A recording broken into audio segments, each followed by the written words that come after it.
in Namibia. It's not for the first time I come here. Like the sister said, my name is Motheo. It's a Setswana me Motswana. Motheo means foundation. So my surname is Koitsiwe. I'm the director of the Indigenous Knowledge Systems Centre in the Faculty of Natural and Agricultural Sciences in the Northwest University, which is in the province of Northwest in Mafeking. And so this is what I do there. At the IKS Center, we do three things. We do research, we do teaching and learning, and we also do community engagement in indigenous knowledge systems. It is my specialization. I've got my master's, my undergrad, and also my PhD. I done my PhD in African Indigenous Astronomy of Batswana, in Botswana and also in South Africa, because Botswana, they are also found in Namibia. I wanted to also do the research here. So I was here some years ago, but I abandoned that project because I felt ill while I was in the field work. So I had to abandon everything and go back to South Africa to try and recover. So I'm back on my feet. I've got unfinished business here in Namibia, research and to engage with the community and to find a way, how we can also be able to teach indigenous knowledge, but not just to teach it, because everybody can teach anything. But how do we ensure, like, because I work with students at the university, what graduate attributes are we going to give to the students in terms of the skills we're going to provide them? So when they leave the university, they're not going to say, more a bus or give us some employment. They can be their own bosses because there's no job in this world, whether you have got any qualification, but there's no job. Unemployment is a very serious thing. So we want to use the knowledge that is in our community for the socio-economic benefits of the local communities. And we have a wealth of knowledge in our communities. Namibia is also one of the countries that I know. There are a lot of indigenous communities around here. A lot of research has been done. I mean, even the scientific community of Namibia, they've done a lot of work here. But what is missing there in the work that we've been doing is how do we indigenize this work so that even not only in publications and in research, but we can use this knowledge to empower these communities, because it's only through knowledge that we can be able to change people's minds and also to make sure that they are the ones who are becoming responsible for their own development. It becomes easier when we use the knowledge of the people. It doesn't need science to do that. It's a simple logic. So that's what I do at the Northwest University, to equip these learners with the knowledge of their own community, like for instance, astronomy. Um, Astronomy, for my perspective and from others who are in this field, it is the first science in the world. The historians of science can also attest to that. The knowledge or the science of the sun, the moon, the stars, and other constellations.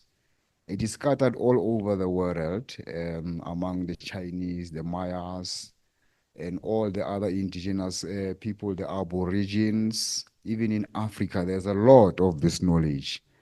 The challenge with the one maybe in Africa is that it's seldom documented into books and published into journals, so we can be able to reference to it. But those are things of the past. We are here now. We are changing these things because we can't say, no, things are not happening. Who's going to make things work? Because we are here. We spend a lot of time saying we are studying. So this education must be able to not just put food on the table, but we should be able to look into the future to say, how can we be sustainable in whatever? Because everybody can do anything. But is it sustainable, the things that we are doing, or just for subsistence? Or we want to look at also through our research, how can we commercialize this knowledge so we can also have benefits for this, not only monetary, but also non-monetary. So equal benefit sharing models also have to be done in our own local communities. Is the video okay? Yeah, I want to share a short video with you based on my presentation.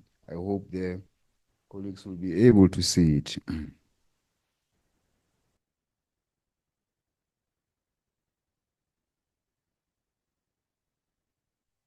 It's 45 minutes, but I think you can watch it at your own space. I just wanted that short introduction because it's linking very well with what I am going to do and say today. Haramanuba, are you online? Yeah. I will allow you, colleagues, I will allow him just to do a short introduction for me. I'm a knowledge holder. I don't just do talks, especially when it's about knowledge of the community. There's got to be somebody who has to do that opening for me the right way. Tau Tau is a knowledge holder also based in South Africa. So I'll give him just 3 to 4 minutes to do the opening, then I run. You can go ahead, my lead. Thank you so much, Honorable Chair and colleagues. Greetings. I send you greetings from South Africa, from Bantu Soul Society. Greetings. I'm Tautau Haramanuba. I'm a director of Bantu Soul Society. It's an institute of Africanity. In our institute here, we have 9 modules, which is basically African spirituality, African cosmology, African ontology, African epistemology, African history, African culture, African calendar systems. So I'm a cosmologian, I'm not a theologian. So I'm going to do a prayer. A prayer is a cosmological state of mind, expressing itself poetically. As you know, with us, African religion and spirituality is a poetic state of mind. So I'm going to do a prayer and then from there, just break it down for you how cosmological it is. One of the divine names we call the Supreme or the Great Spirit or the Supreme, we say Rama Sedi. Ra is the sun, Ma is the moon, Sedi is the stars. So already we're talking about the combination of the sun, the moon, and the stars. So re Mudimu a go utlwa ra rapela. Re ba rapedi ka metlha ha re tlale ke a re etsa wediwelele re Modimo mocha rapela wa gale. Wena ra mosara mmulu, wena Modimo o diololo, wena ra diatla di maroba, a tla tsa di roba kilo keng, a tla tsa di roba kilo ke o bopa masea, a tla tsa di kginetse go re bopa, a tla tsa di marotho di a dipula. Tlatla matšholo se ne sa pula matopotlopo di ke le dimetse a parele lefatshe bonketšo ka bosewana ba pheole pina tsa matsha thelabodi ba bona matsha di thale di lelemele di tlatse maqhubu bonketšo ba bohe. Tlatla matšholo golola bopha tshosa di letsheng tlhotlhosa metsi ka metsi o ntšhafatsa ditšhaba di tswa wena mmopong di tla gutlela wena meahong.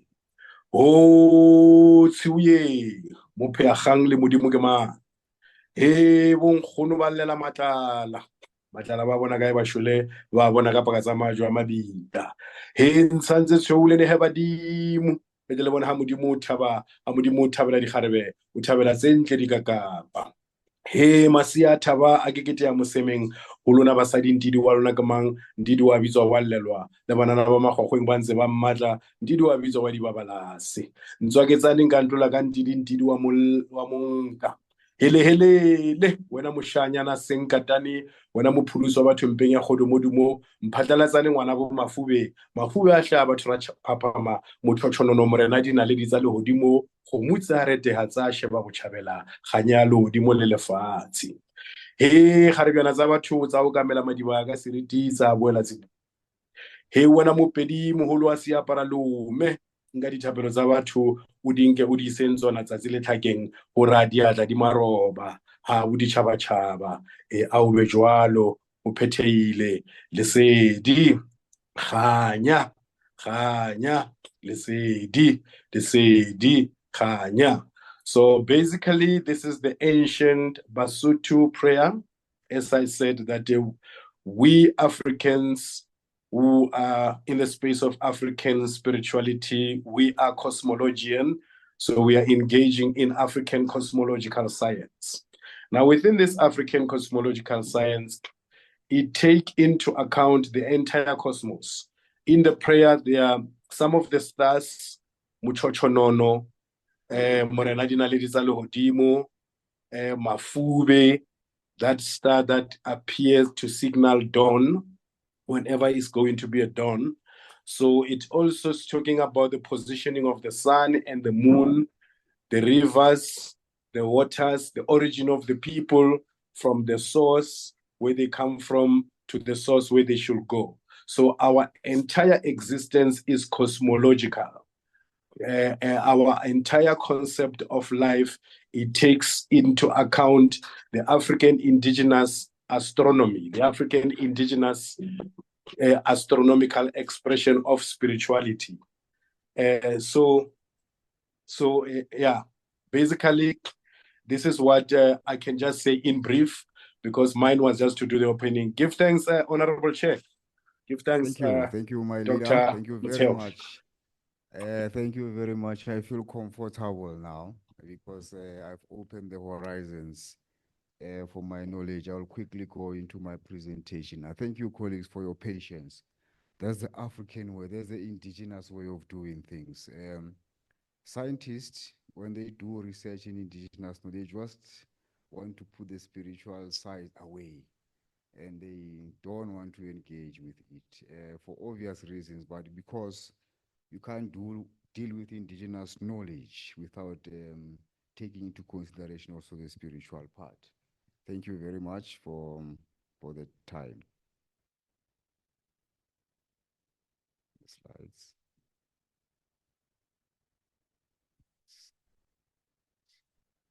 Thank you.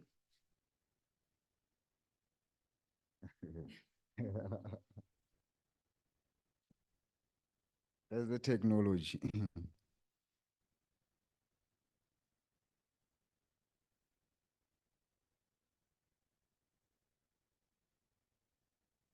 Got it. Right, sure.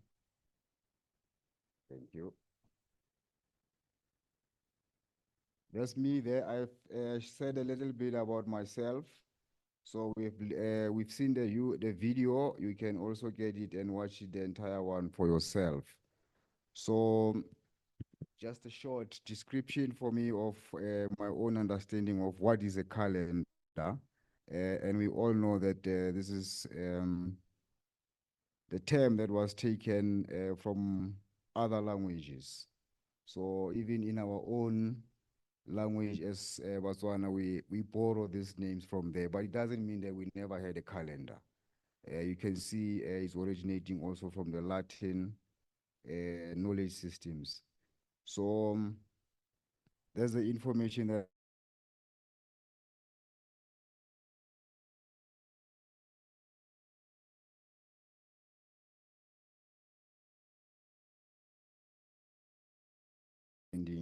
from the Egyptian, the Sumerian, and also different cultures even in Africa and also South Africa. So in summary, there are various types of calendars. There's the Julian, the Gregorian, the Islamic, the traditional, and the lunar calendar. In Cairo, they've got the Naphtha stones, which were erected and aligned with the rising sun during the summer solstice. These rocks were used as a calendar that helped them to know when the summer solstice is okay. So among the Batswana also, in South Africa and also in Botswana, and also here in Namibia, I've confirmed someone validated this thing.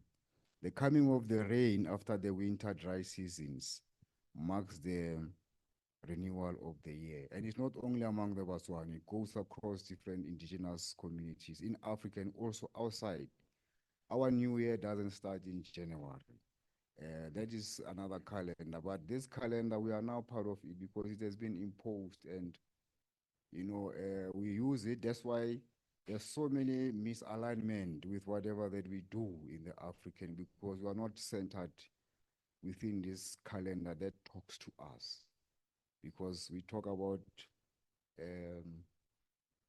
Christmas in December. We don't celebrate, but we do have our own events that are relevant and appropriate. We are not saying these things are wrong, but they are not for us. And we know why we do these things now. Why Africans celebrate Christmas in December. Why they don't use their own calendar. And it is there. So we have to find ways. If we talk about transformation and decolonization. We must be able to recenter these things also in our curriculum. So for the one new year is September, and also is there in my language is called Lwetse. Lwetse means something like maybe if you look into the sky, you'll find that the clouds now start to gather to form a process where there will be rain. And so the traditional calendar of Batswana, like many Africans, the Dogons, was also used also to using the different phases of the moon, because the moon have got different phases. So it was also used for that kind of a system. Some African communities, they use the lunar, and others use the observation of the sun.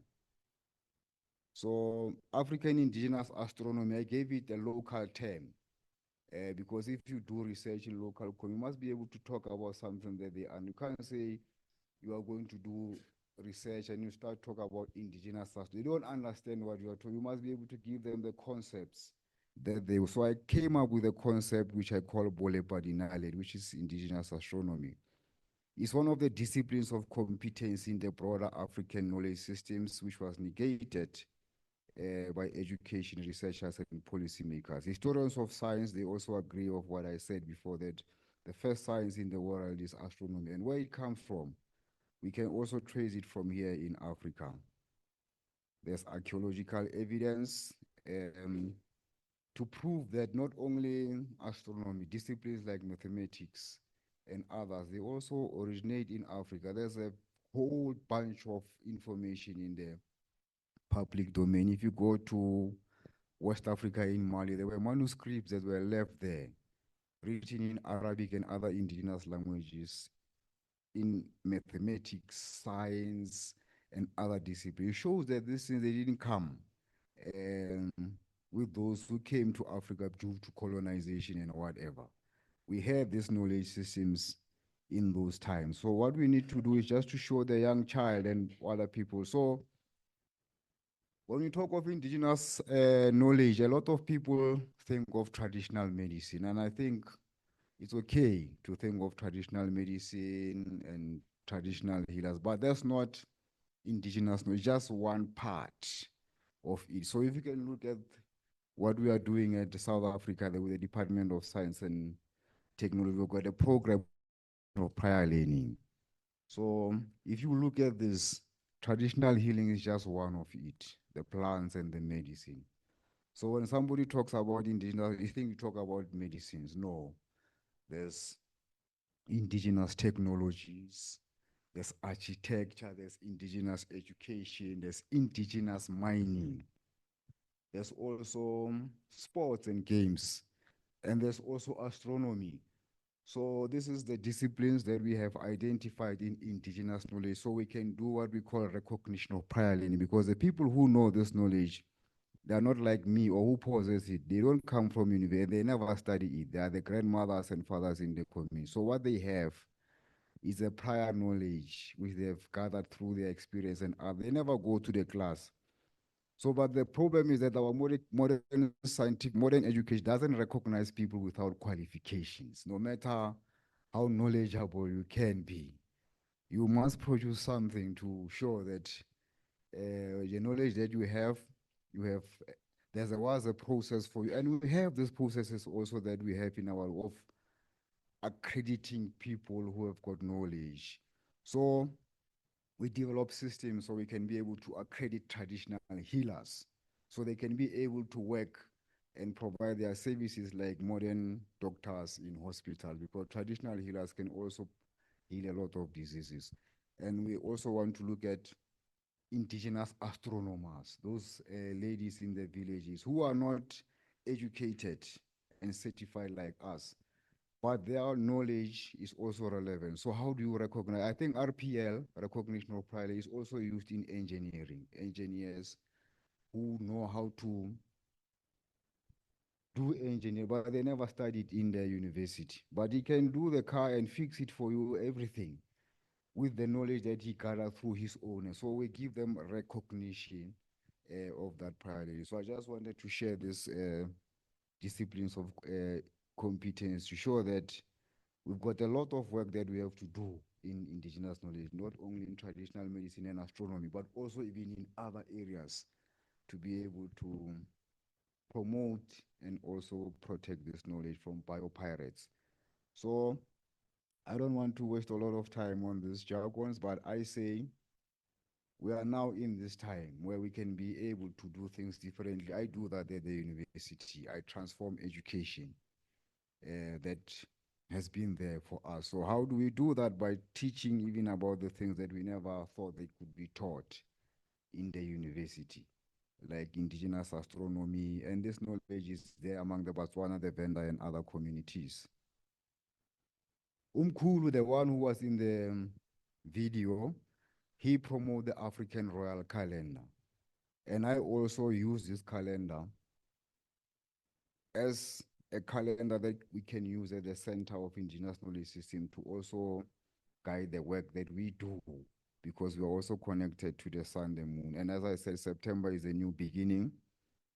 So September in Setswana or among the Khoi is called Tara or Kumu. If there anyone who know the language can confirm if I'm not saying anything which is credible. Among the Basotho is called Lwetse. Among the Batswana, just like you can go on and on. Like the Chivenda period is called Kubumbezi, while the Tsonga is known as Njati, and the Xhosa call it Eyomsinzi. So in Isiswati, Enyoni or in Zulu referred to as Amandulo, and among the Amandebele is Ukukulumungu. So you see all these names, they talk and they refer to the same thing, which symbolizes the beginning of the year. So this is very, very much important for us to take into consideration. In South Africa, we've got a place which I think in the internet is called Adam's calendar, but it's not Adam's calendar. It's actually Inzalo Yelanga, and we call it also Masizikazi. That's where Ukredo Mutwa, the Zulu shaman who came from South Africa, was very knowledgeable also in astronomy. He was also initiated at this particular heritage site, which is called Inzalo Yelanga. I think we have to go there, colleagues, to go and see this place. It's not only that particular site, there are also other sites within that Inzalo Yelanga. There's also the ancient fertility site within Inzalo Yelanga. That site is a heritage site where women in the past, they used to go there to that particular site. Women who were suffering from domestic violence, women who had challenges with fertility and other challenges relating to the matrilineal or the feminine. They used to go to that particular site. They find old women there who knew about herbs and other systems. So they help them to assist them on issues of domestic violence, because in Africa, we know that there is no woman who is barren. All women are fertile. So they help them to get back into their reproductive cycle. So it was a very, very important site. It's still there. So in Zalwelang, it's not only about that particular stone calendar, there are also other sites which are very important there. We have to reclaim and restore because some of these sites are now in private hands. So people can also commercialize them for nefarious reasons without benefit sharing with the local communities. So Mkhulu has explained himself. He's the CEO of Zinzi Mandela. So as an eye care center, we join them every year with other people to go to Inzalo Yelanga to go and celebrate the African New Year on the 23rd of September. We started since 2021. Even last year, even this year, we're gonna go there. So it's like our own birthplace. And it's not just mythological, there's also science there, which we can also, scientists, we must develop interest to go and study about these things. He showed us, Mkhulu, the stone circles that are found there, which are the granites, the dolomites, and the hornfels at Inzalo Yelanga. These are the stones, these are the live pictures. The one you saw, well, it was his work. I went there also to go do my own work with my own students. These are the healers who go there every year. Not only the healers, even educated people and other people, they go there who have got significance on this particular side. So this is the aha moment. So we wait there to go and wait for the sun to come in the early hours. That's when on the 23rd of September. And it's very, very much interest. You can see because we're on top of the mountain, so we also need very strong telescopes to be able to zoom into this so we can be able to also understand the sky better, more than just relying on the naked eye and other things, because we must interface knowledge systems and also mainstream our own knowledge because it was negated. It is our duty to do that. So curriculum is very important. I teach in my curriculum of Bachelor of Indigenous Knowledge. There's a module I teach on African Indigenous Astronomy. I found that module to be very easy to prove and to show examples of how we can interface indigenous knowledge with other knowledge systems like modern science and technology. So we teach, we do research also about this to prove and to also verify some of this. Now, we also use our own research methodologies and also philosophical frameworks. When I was doing research in indigenous astronomy, I used a combination, of course, of methods of research, but I relied more on the indigenous ones, which I found it to be very effective because we must find a way of how we also promote our own and we become proud of who we are. So like as I said, I did this among the Batswana in South Africa and also in Botswana. There are a lot of scholars who also write about this calendar system from different cultures that, for instance, to synchronize and to coordinate events. So this is very, very important for us to promote these things. So Professor Midupi is also one of the physicians. He is very good in physics and mathematics in the Northwest, but he's also very interested in African astronomy. I'm very proud of that particular professor because he's one of the people I can work with to bring the modern scientific knowledge and to show also how we can be able to also show our people that even we do have this knowledge in our communities. I think that's very easy, the way I work with, because we can share this knowledge very easy with the students.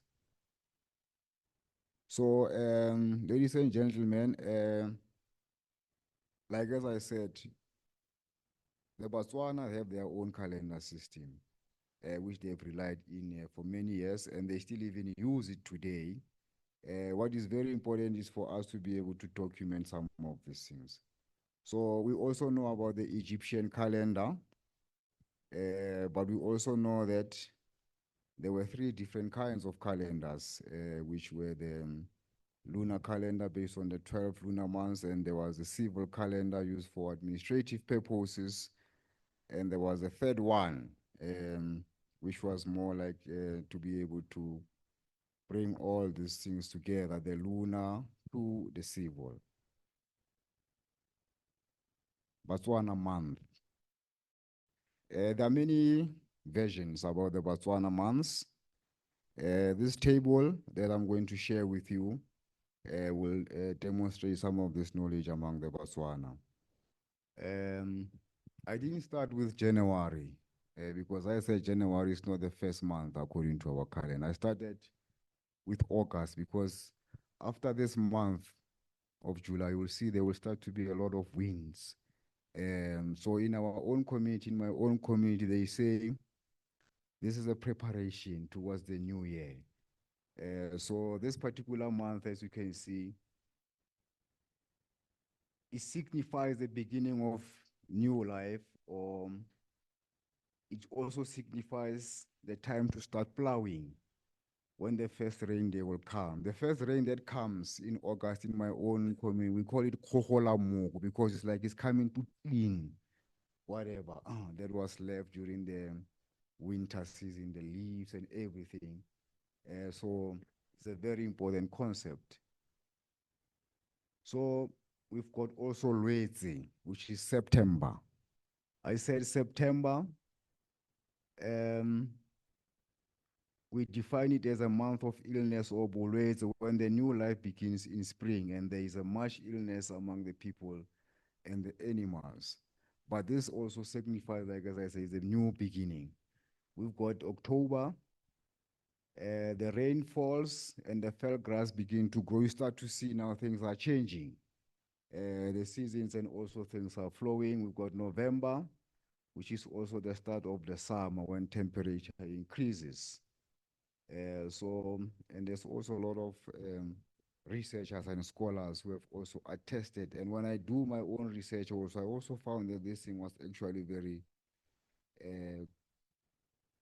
knowledgeable. The community knew most of these things and they were practicing. We've got December, which is now the full seeing of summer. So there are also ceremonies that are also done in this particular month. So like for instance, the Bakatla, they've got a ceremony which they call the Dikafela. The Dikafela ceremony is where the women go with their harvest from the farms or from the fields. They go and take this harvest to the king to go and inform him so the king can be able to inform the community that this year we've got food security. So people must be able to know that December is also related to some of these ceremonies. Going forward, there is what they call January. January for us is called Ferikung. It's a very hot month.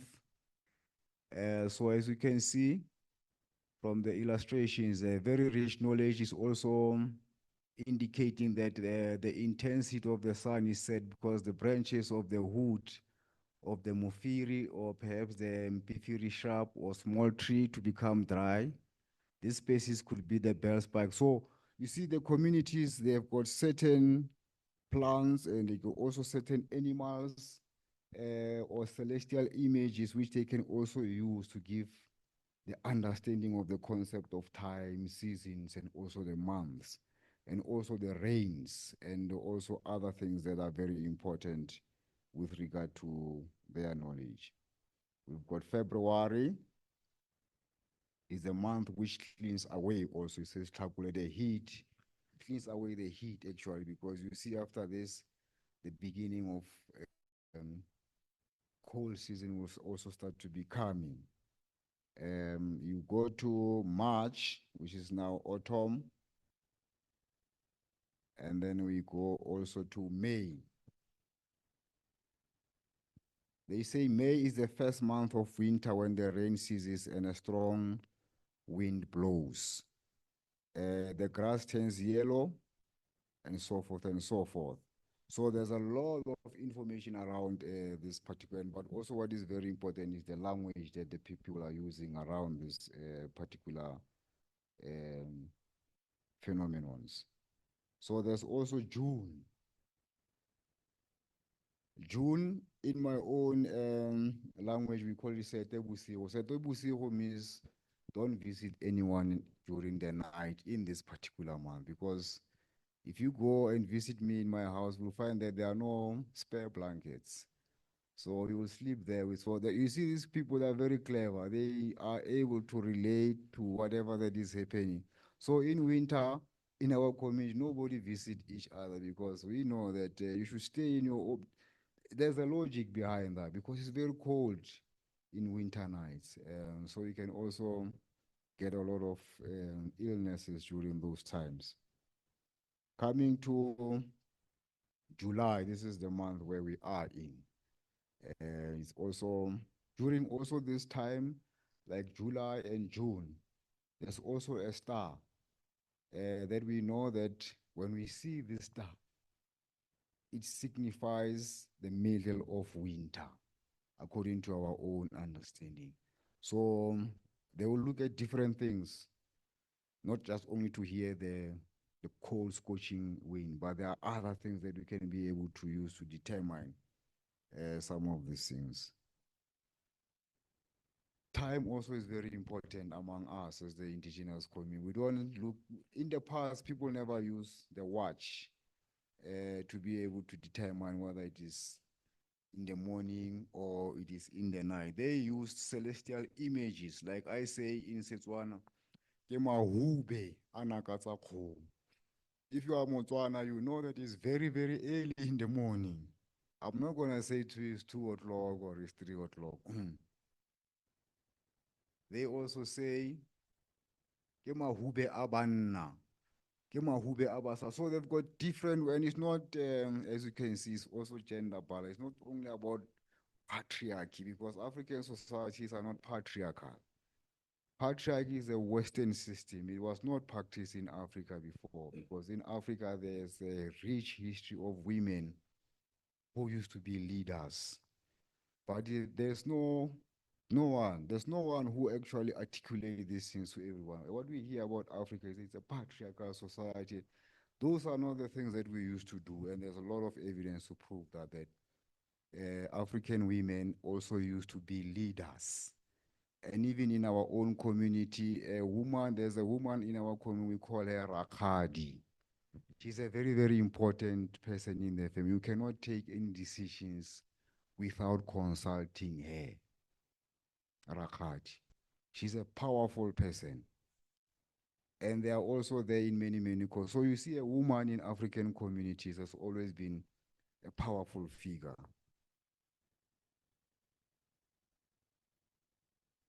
We have Motshegare. Motshegare is early, is during the day. We've got Pirimani. We started these sessions towards that time of Pirimani. We also have got Maitsiwa. We've got Sitoboloko. Sitoboloko is 12 o'clock, midday or midnight. And it's not just about 12 or midday. This is the, according to our community, the time of ancestors. So if you are indigenous person, before 12 or 5 minutes before 12 or whatever, people stop everything that they are doing. It's the time of observing those important moments. There is Maitiso. Maitiso, I use this Maitiso also as a method for me to be able to collect information from the communities in Botswana and in South Africa, because what I discovered is that I had tools that I've developed from the university with my professors, like questionnaires and whatever. But when I go into the communities, those things don't work, because otherwise they are not appropriate. So I had to come up with something that will be able to help me. So I call these elders into an evening session, which I call it my TISO. We sit around the fire, and then they start giving me songs, poems, riddles, and stories about the sun, the moon, and the stars. I use that to write because the knowledge that came in the fireplace was so rich, because the people could connect now with whatever that I was doing. And I recall even myself as a young man, I used to sit with my grandmother around the fireplace, and she would be reciting songs, stories, riddles about the sun, the moon, the stars, and other constellations. So research in local communities, not a straight jacket. You don't just take your camera and your laptop and you think you'll come with knowledge. You might not come with it, because you have not connected with these people and you didn't have the right tools to be, and you didn't also develop a reciprocal relationship with this community so that they can also develop a trust with, because that's what these people, they want from us. So African concept of time is unique and different from the European concept of understanding time. So in African communities, there are also other mythologies about the concept of time and myths, but we also know that among Africans, time is not about punctuality, but it's about the relationship which as human beings have with the environment, the cosmos, and the universe at large. So language is very important.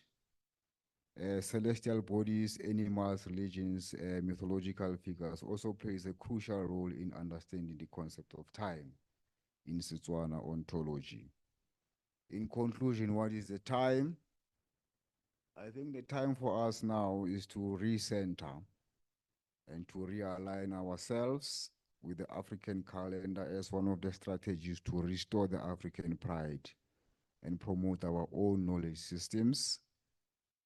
So it's very, very important, colleagues, that the above table that I showed you there, it shows that the Batswana, from time immemorial, they had their own calendar system, which was based on the lunar systems. So, however, due to colonization, this knowledge was distorted. And at some stage in time, it was negated. What is the way forward? I have to be clear with the colleagues that this side of the world, I would love to establish collaborations with you colleagues and networks on how we can be able to also work with you here in Namibia to promote not only indigenous astronomy, but there's also a new concept of astrotourism and the conservation of astronomy. So we can be able to work together and document this knowledge and also find a way of how we can commercialize it. Because at the end of the day, it's not just about writing these things. It's about what we can do to ensure that this knowledge can also be used for sustainability of our own community. Like as I said, I've learned that there's a lot of work that has been going on in Namibia, and there are some indigenous communities, we still have this knowledge, but the challenge is that the trust has been broken with this community. And why?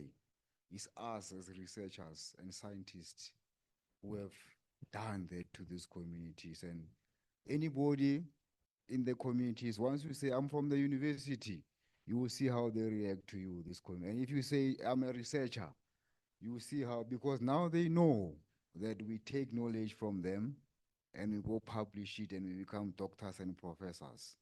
And we don't acknowledge that this knowledge comes from Katatura or wherever. We make it our own by publishing it and also by owning it through intellectual property rights, patents, and all those other things.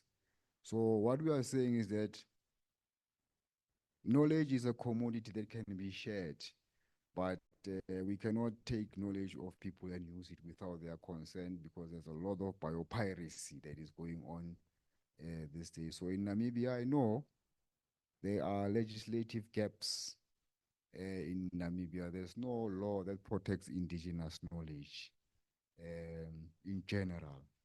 That is a gap. I think we have to work with the government here and institutions of higher learning of how they can have their own policy and finally to have their own law and to have these disciplines of competency in indigenous knowledge. And we can promote and we restore the knowledge that has been there for many years.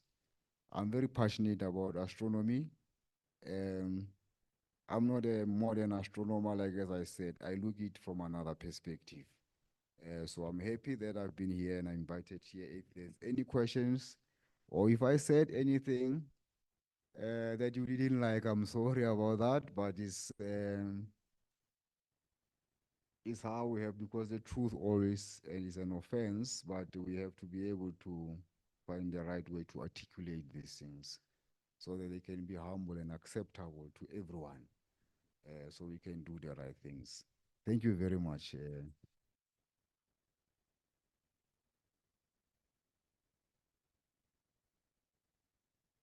We currently do have 15 Zoom participants. So in the interest of those also understanding the questions that are being posed, though we don't need it for the whole, I would ask you to pose your question into this mic, which I will give to you if you raise your hand.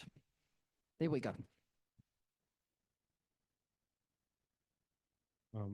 Thank you so much for the presentation. It was very insightful. My name is Andreas. So the only question I have so far, for now, is just an insight from you on how far you went in terms of spreading the knowledge What other countries have you visited to create the awareness?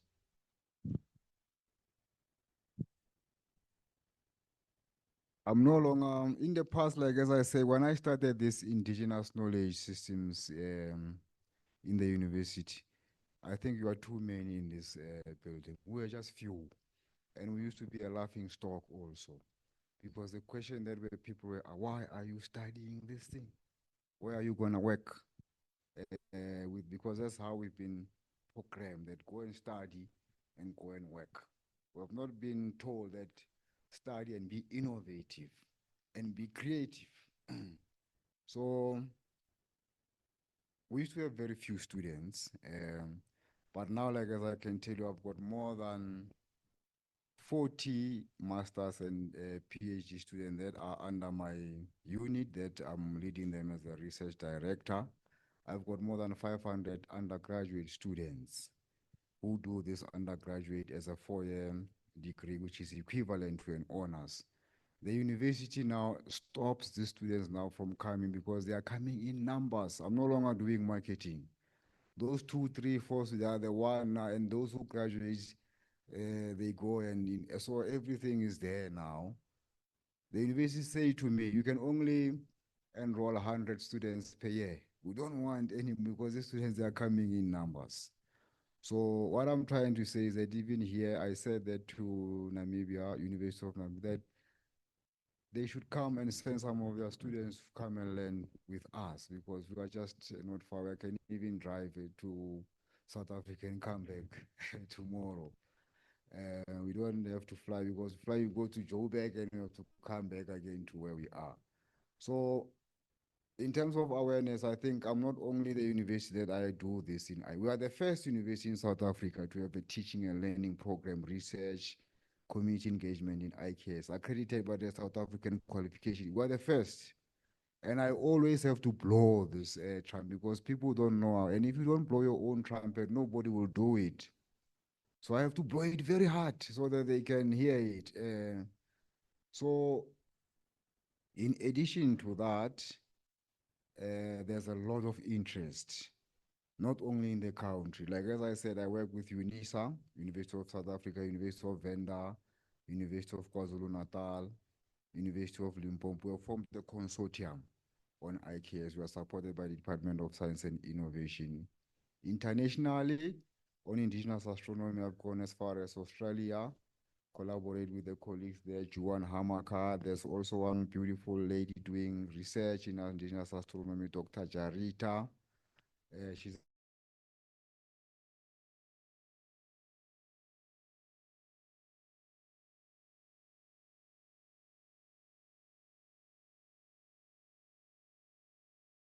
like as I said, more awareness, more awareness. And how you do that this time, we have to do it very strategically, not just to get anyone to come. But now I'm interested in the scientific areas because we are now also in the Faculty of Science, how we can go into mathematics, how we can go into biology, chemistry, because those things are there in our own communities. It's just that we don't call them chemistry, but they are there. So we can be able to, rekindle the interest of our young generation into science, technology, and engineering, and mathematics. Yes. Any question?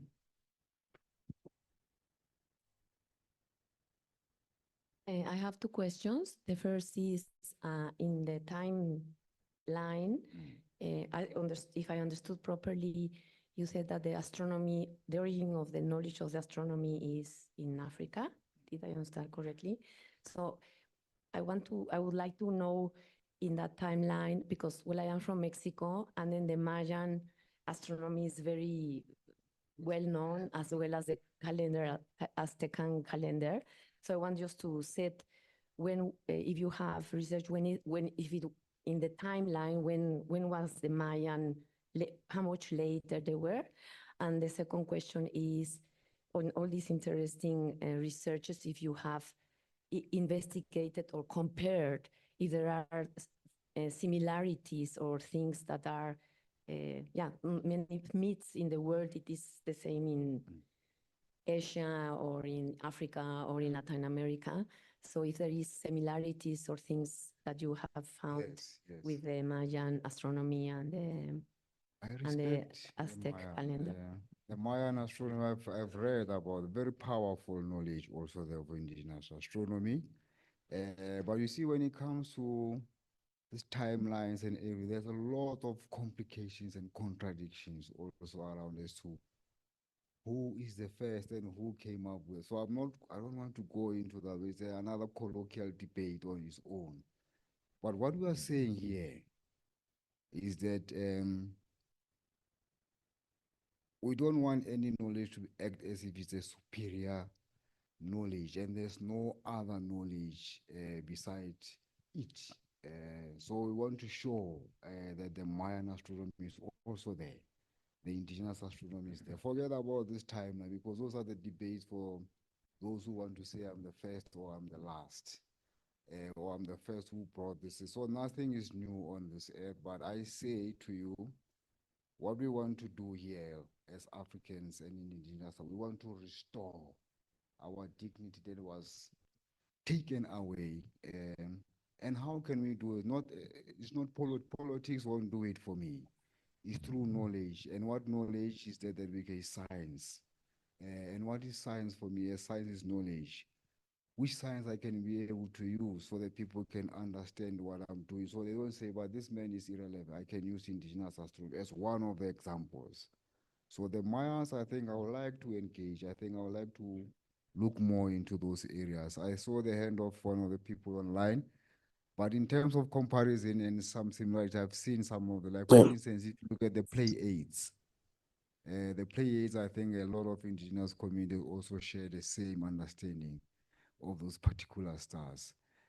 Only differ according to the culture and maybe in the language. But I think when I've done this work, I realized that I was researching about the Batswana, and it was just a tip of an iceberg with regard to the knowledge of the other communities and cultures, which can also attest to what I was saying. But perhaps there's someone who wants to talk on the timelines online, or anyone who has a question. Honorable Chair. Thank you. Honorable Chair. You have the floor. All right. Give thanks. Let me speak to the timeline. The oldest astronomical site in South Africa is in Zalubelanga, what they call Adam's calendar, and it goes back to 300,000 years ago. That is the furthest we can go with the timeline.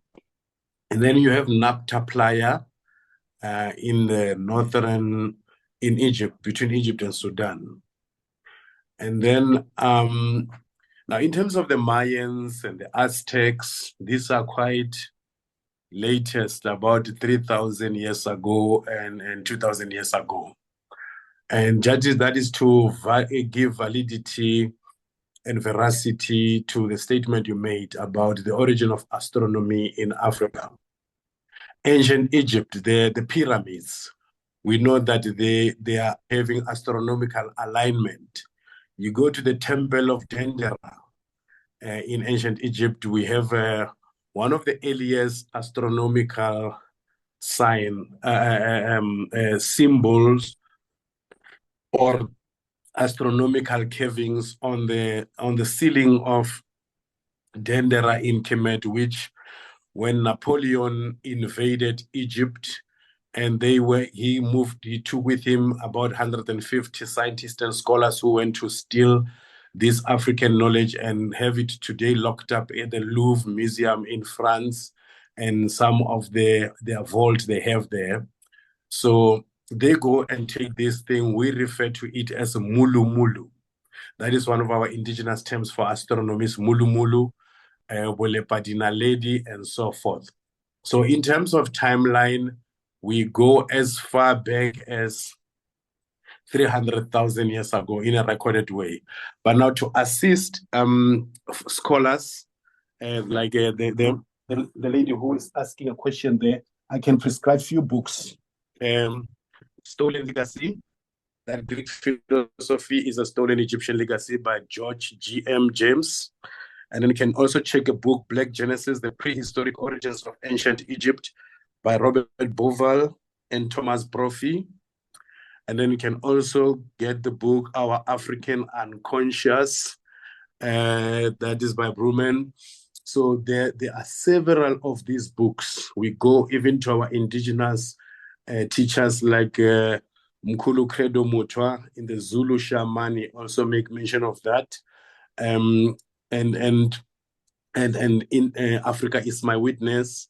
And then you can also look Gerald Massey's books, A Book of the Beings, Volume 1 and Volume 2, and then Godfrey Higgins, Anacalypsis, Volume 1 and Volume 2.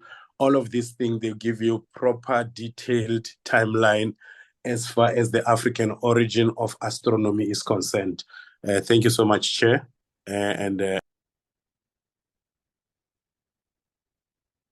For that breaking down of these timelines, yes. But I think, like as I say, this is a space for us to be able to share knowledge, because I think knowledge is going to free us from the shackles that we are suffering. Any question? I think I saw a hand here. Thank you. Thank you. You gave examples, usually in Setswana, of terms that described different times or periods of the day, of the seasons, months, whatever. And sometimes you were explaining them with what I would call natural occurrences, not related to agriculture. This is my point. And there appears to be calendars prior to agriculture, I mean crops and domestication. How was a calendar pre-agriculture important? I'm not disputing it. I'm asking, how was it important?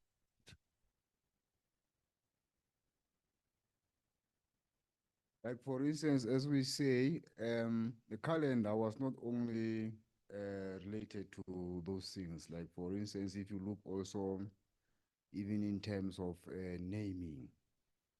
So this naming of such kind of thing will also be related not only to agriculture, but they also can relate to other phenomena that are also in our community, to show that we're not just only about agriculture. So, like as I said, there's also the element of spirituality in African indigenous astronomy. And there's also issues of navigation, how they used their knowledge of the stars to find directions and to travel all over the world. So what we have to do now, because we are not just, we are beyond agriculture now. We are now in the fourth industrial revolution. There's also issues of digitalization. So how do we find a way of how we can be able to unearth and use the systems that are here today to be able to move beyond, just sustainable, like subsistence farming, and also just to do things in our own communities, but how we can use this knowledge to be able to also benefit others also who are not originating from that. So for me, the most important thing is to provide constructive criticism to whatever the knowledge that we find, because there's no knowledge which is a panacea or a solution on its own. It's only when we interface knowledge systems and we have to do more research and find some of these answers to this. Yes, there are hands I think that are coming online. You can take them. Yes.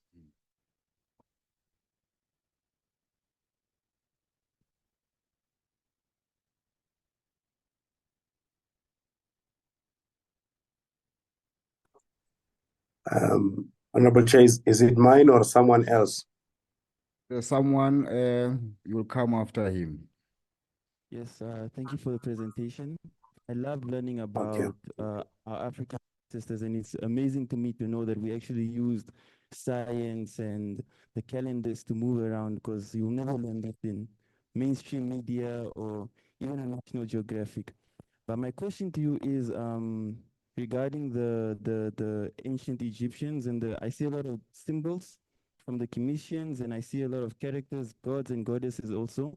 But my question is, that calendar specifically, does it only apply to one specific African culture, or does it apply to one? So they had calendars unique. There's one. I think every culture, they all have their own deities. The ones that we use are more Roman and Greek and whatever. So the ones maybe for Egypt, yes, because they talk about, there's a link if you even look at these things. Like they talk of the god Ra. I told you about Rakhadi, who's also a woman. So you see that there's the knowledge that is in Egypt is also here. And even there's also the commonality of language. The Credo Muta used to talk about that our language that is common. It doesn't matter whether you are in the West or there's somewhere where if you look at our languages, it doesn't matter what is indigenous or what, but it shows that human beings at some stage in time, they also share even language. And it's very amazing on how Credo Muta was breaking up this issue of language to us. That language must not be used as a barrier for us to be able to engage. So the deities, of course, they will be appropriate. Like for instance, if you go among the Zulu, they've got their own appropriate deities which they refer to. But also when you go to even in other cultures, you can see the similarities.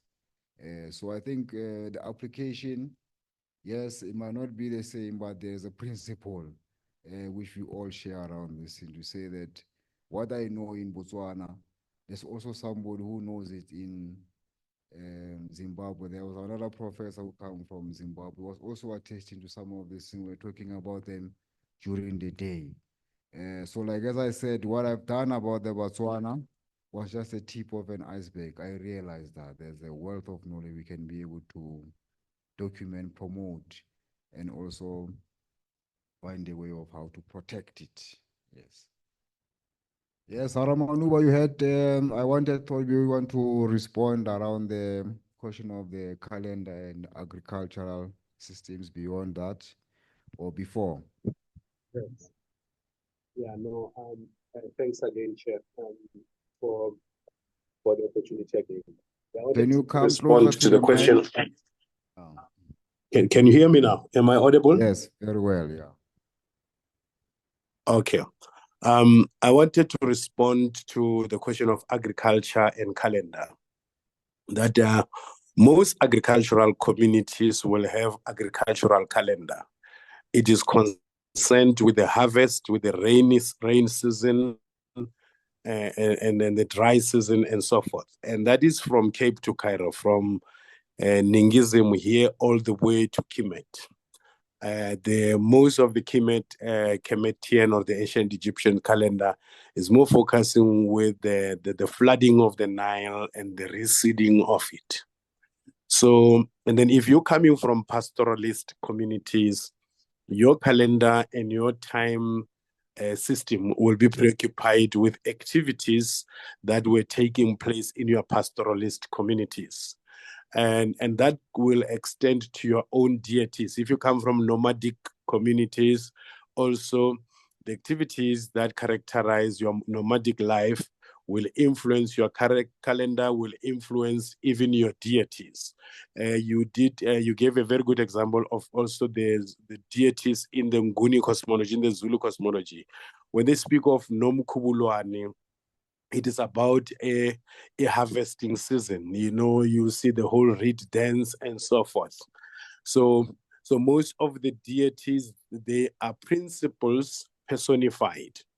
You must understand that when it comes to African spirituality or African cosmology, it is highly anthropomorphic and very anthropocentric. So therefore, they will have principles of nature personified. But as either deities or even as seasons, even as days and times of the week. You gave a very wonderful example also when you were explaining times, points in times. There is one interesting one we were dealing with a couple of days back with the Zulu concept of time, how it is pointing to the visibility of the horns of the cattle, where the positioning of the stars, like midnight is when the sun Donsa comes out, and then 3 o'clock is in Tatakusa, and so forth and so forth. So agricultural communities had agricultural calendar. And we, as a wise man once said that a culture without agriculture is not a culture. So what characterized most of the agricultural communities was their culture around agricultural activity. Thank you, Chair, and the honorable members. You are my last maybe request to you. Yeah, in the interest of time. Yeah. And the microphone. Wanting any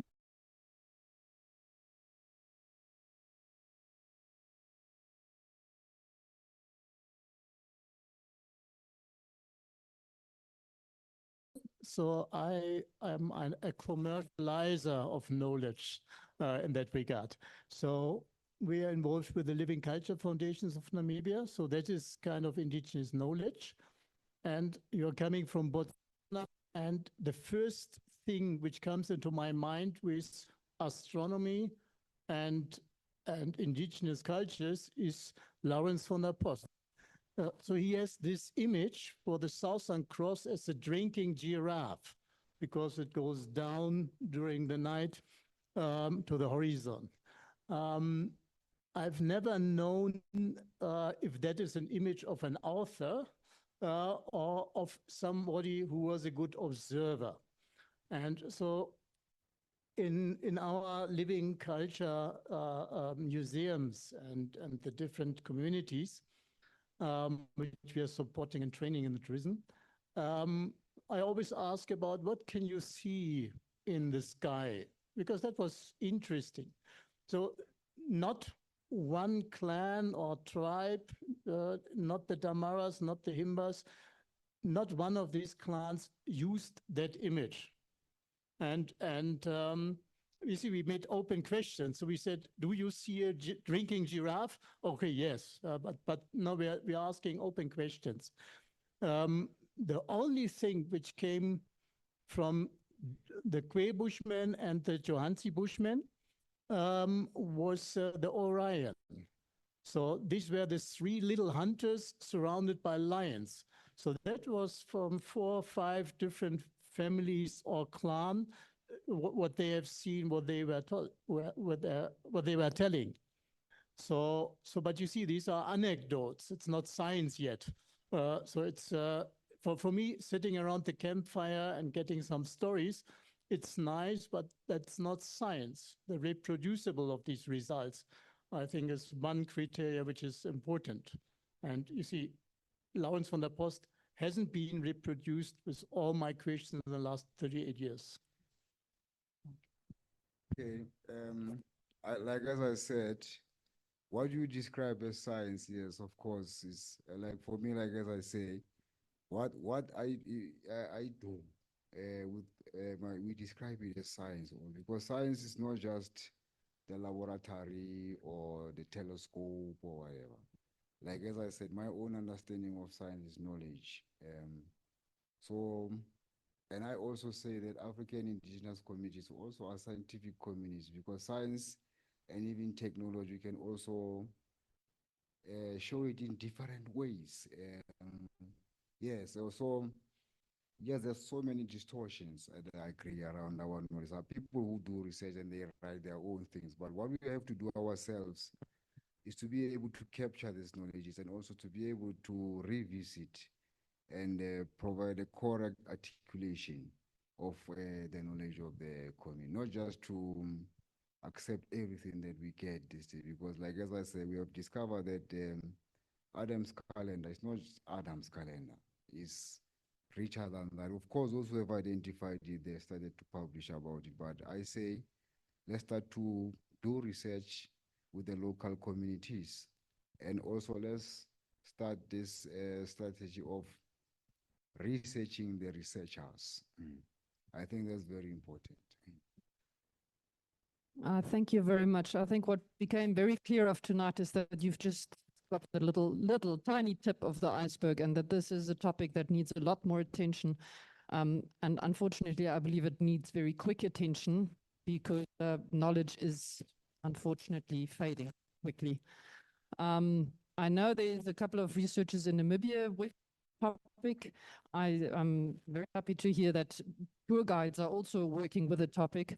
So I think now actually the start of a connecting point to connect with people, to get the information, to get to the various tribes, to the various elders that still know the stories, that still can tell the stories, and give the information on, to put it on paper. Thank you very much. We will for the millions of questions that are still in the room. So you're welcome to ask them to our specialist personally, but for the Zoomers, unfortunately, I'm going to call it a good night.